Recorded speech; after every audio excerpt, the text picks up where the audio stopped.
Students good morning. गोटे गचर दुईटी पारा तीनोटी काऊ बसते मोट केतोटी पक्षी बसते रमाकांत कहले देखी केतोटी पांचटी पक्षी बसते। ठीक अच्छे बस पड़।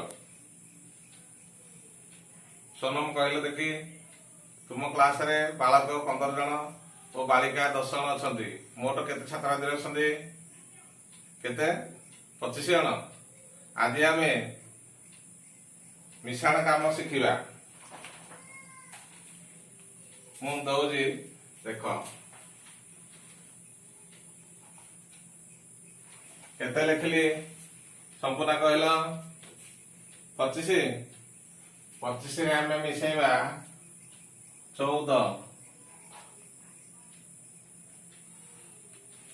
किए मिसई पार संपूर्ण कहले देखी क्या केते मिसेबा क्या केते मिसेबा 4 को 5 रे 4 को 5 मिसेले केते हला ना 9 केते हला 9 तापर क्या केते मिसेबा दीपुन कहलो क्या केते मिसेबा 2 को 1 रे 2 1 को 1 मिसेले केते हबो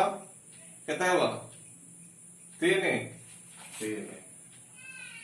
मोट केते हला दीपुन केते हला 25 रे 14 को मिसार केते हला 39 हला।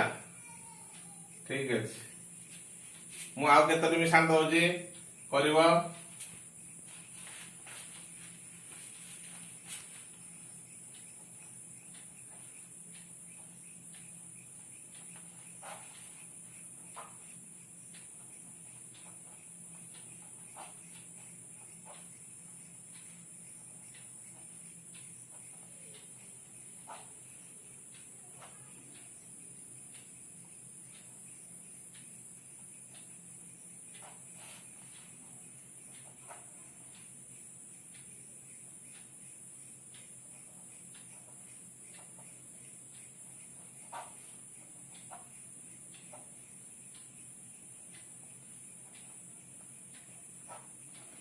ठीक है 5टी मिशाण पिला माने कर तुम अभ्यास खातार शीघ्र कर ताला आज मिशाण काम आम शेष हो गला।